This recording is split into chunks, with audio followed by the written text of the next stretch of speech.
Now I welcome you to the second phase of our discussion on equality. We have already seen that it is a very confusing concept, but at the same time, it has some real message that without equality, in fact, the very concept of democracy is not full and perfect.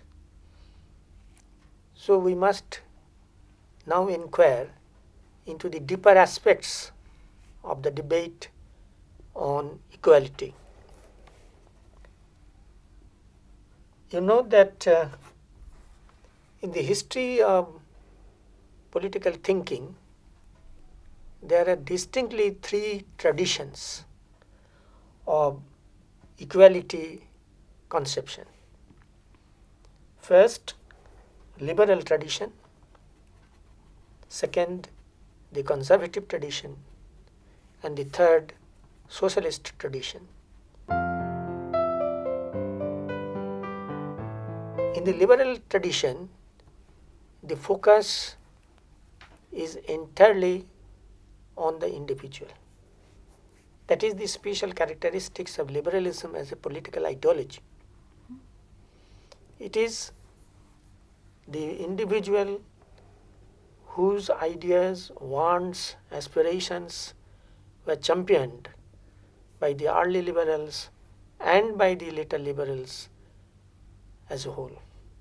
And the reason, the basic philosophical reason of the liberals of arguing like this, that individual is the real focus or should be the real focus, is the assumption of universality of human reason. The entire liberal argument depends on these assumptions that there is something called human reason, and the human reason is the same in all ages, universality. So they try to generalize and they say that we need equality and equality of their own brand. But they constitute this kind of tradition of thinking, suppose right from Locke to the 20th century. The second tradition is called the conservative tradition. One can start from the Greek philosopher Plato, some 2 or 3 centuries before Christ in ancient Greece. Now, as a philosopher, Plato started analyzing the basic elements of human nature, and he identified at least two elements with what he called envy and appetite, two instinct, universal instinct of man. And what is the reason behind demand that equality is necessary? Plato and the conservative tradition's answer is this, that equality is demanded because of inherent instinct of envy of one towards others. You think about it. I want to be equal. Why? Because you envy. So that's what the conservative reasoning, that envy and then appetite. That what others are having, why should I not have also? So that is the way of thinking of Plato, and that tradition went, of course, with some gaps for some period of time. In fact, if we want to find out the core point in this conservative argument, that is, the demand for equality is equated with depravity in human nature. So equality here is not a noble concept. It's sort of tied up with... No. Concept is noble, but how and why it emerges? If all human beings were, as Rousseau said, that they are all gods, That's not true. then you can think that it's a very noble concept. But Plato and these conservative schools' argument is this, that human nature is basically depraved. And because of the depravity, envy an appetite, that the demand is vocal. We want equality. Somewhat resonating Hobbes' view. Yes.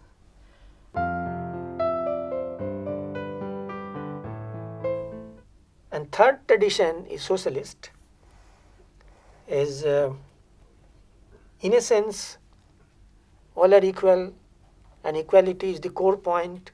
We must achieve equality. These are the basic ideas thrown by the socialist. Now what is the origin?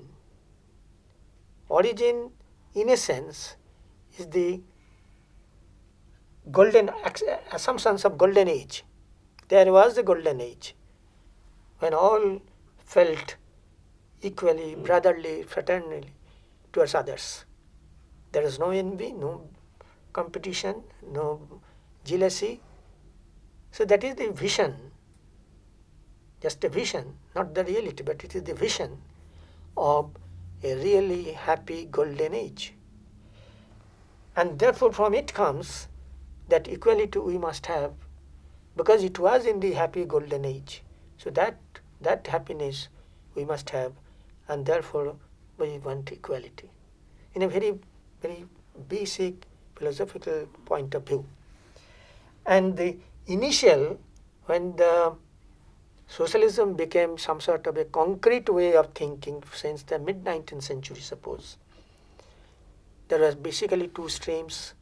One is the older, and that is the what Engels called utopian socialist. They emerged first in the picture, and then came Marxist socialism. I am not going into the debate who is scientific, who is unscientific, not that. Now utopian socialists also argued that it is the concern for leisure. We want equality, equality of labor, equality of reward. Why? Because leisure available to everybody should be equal. And leisure is a means of being happy, happiness, attaining happiness. You know, just I point out one fact, you know, in the 19th century English novels, Charles Dickens is the best person who pictured the ugly conditions of unequal English society in so many of his novels. And there, at least student of history should know that there was a time, even in the mid-19th century, when males and females had to work 16 hours a day in order to earn a living. So naturally there is a demand which appeared socialist that leisure must be increased, and that can be possible only when the income is equally enjoyed or distributed. So that is the beginning of socialist thinking. I should say beginning, I am not talking of the perfect things, etc. That is the beginning, that there should be equality in society and social relations among men, and the wherewithal with which people want to live a happy life. After all, it is a basic fact, if you think deeply, that all of us ultimately want to be happy. But the method of reaching that happiness is different in different cases, depending on a number of factors, including the larger culture of the society. So that is the derivative problem. So socialist tradition, their first claim was that everybody has equal right to be happy. And therefore we want an egalitarian distribution of resources of the society. You see how the point comes in, emerges. And it was only after Marxian economics or Marxian thinking came in a very, very scientific manner. Marx's research not only was vast about English capitalism, his special field was British analysis of British capitalism. So it was not only vast, it was really deep and really epoch-making, I should say. You may agree or you may not agree with his materialist philosophy as such, but his economic analysis is very, particularly the concept of surplus value, which is the starting point of inequality, So these are marvelous revelations and contributions of Marx. So later on, the socialist tradition, we find the demand for equality was depending on material goods and services in equal proportions, as far as possible, of course. I hope you get the Yes, distinctions yes, sir. between the liberal approach, conservative approach, and the socialist approach. Sir, Everybody says yes. sir, was Marx first one to propound the concept of economic equality? No. I think I'm sorry that maybe I couldn't explain it properly. I said from ancient times, through the medieval period, through the Renaissance, etc., I wanted to identify the basic stimulus in thinking about equality. Okay. Anyway, I thank you for raising the question to dispel misconception.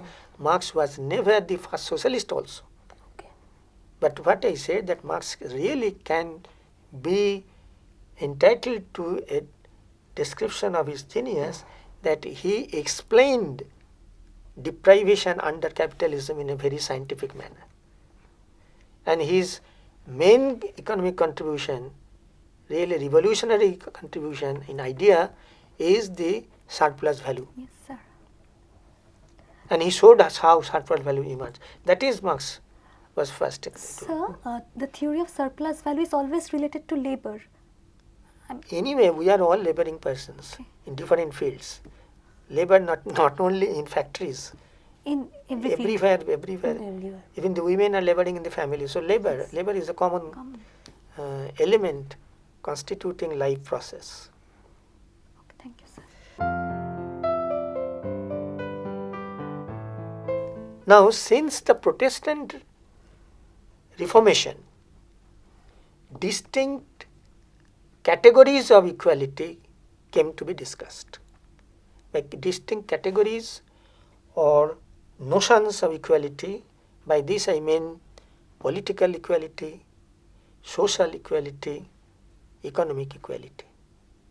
And now we will try to explain these three distinct forms, which have really been studied from different angles since then. Let us come to political equality first. Now, what does political equality mean? We find that Jeremy Bentham, the father of utilitarianism, he was the first philosopher to underline the necessity of political equality in a democratic society by underlining the formula of one man, one vote, which still we are following. That every individual, highly intelligent and most idiotic, the rich and the poor, the systematic mind and the erratic mind, but every person will have one vote. Then to Bentham, it was just a matter of political calculus. And he wanted to formulate his utilitarian theory of democracy by underlining this formula, one man, one vote. But it is interesting to note that his initial disciple, who later, after the death of the preceptor, he didn't agree with the teacher. I'm talking John Stuart Mill. John Stuart Mill was a utilitarian. To some extent he was a Benthamite. But in his mature days, he did not agree. In fact, he rejected this formula of one man, one vote, because he said that it is not found actually that all political opinions are of equal value. And that is why John Stuart Mill is often described, and I think correctly, that he was an aristocratic Democrat. He was a Democrat, but of an aristocratic temper. He did not allow himself to be carried away by the passions and slogans for all we are equal and one man, one vote. He said, the vote exercised by a philosopher certainly not equal to the mind working in the lower classes or people with depraved mind or selfish group of people or dishonest people. So how can you say that opinion of all persons are equal, on which basically the political equality ideology, politically we are equal. John Stuart Mill never shared it. And in fact, in his representative government, this book, celebrated book, he pleaded for plural voting. If a person is more intelligent, more wise, etc., he should have more votes than ordinary persons, than idiotic persons, than laboring, etc., etc. So anyway, John Stuart Mill was not accepted by history, but we must note the distinguished exception. So we come now to theoretical formulations. We find that political equality is not as simple as it appears. All persons have equal political ability to influence others. I think, and many persons have already accepted this, that what is the political power? To influence and to empower decision making. That is after all political power. So this political power is present in disproportion among the people. It is not uniformly distributed. So that is the basic philosophical trouble with the ideology of political equality, universal suffrage, etc. that we say. Mere theoretical acceptance of democracy. It is a very common experience of people in our generation. Any social scientist will or historian will say that all countries in the post-Second World War period which have got independence, they call we are democrat. We are democracy. Without sufficient preparation, social, cultural, economic, etc., educational, they killed we are democratic. But mere formal establishment of democracy is no guarantee that equality will be achieved among them. In fact, you will see that India's constitution in the preamble has promised a very high, or I should say the highest ideology of fraternity, equality, liberty, etc., etc. And what is the reality? So that is the point. Second, we come to the concept of social equality. And this is a very, again, a tricky concept. Social equality basically should mean abolition of differences in terms of caste, class, ethnicity, status, social status, etc. So that has to be abolished. That is the claim of social equality. For example, Ambedkar is a champion of social equality. He said that all these distinctions which is man-made must be abolished. So this is one. Again we go to the Greek ancient position, we will find that their concept of justice is both Plato and Aristotle, that give everyone his due, not in equal proportion. He said what is due must be given to him, that is social equality. And look at the experience of post-apartheid South Africa.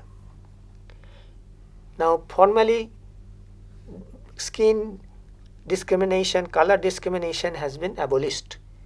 But everybody knows that South Africa certainly, society of South Africa is certainly not ideally equal or egalitarian.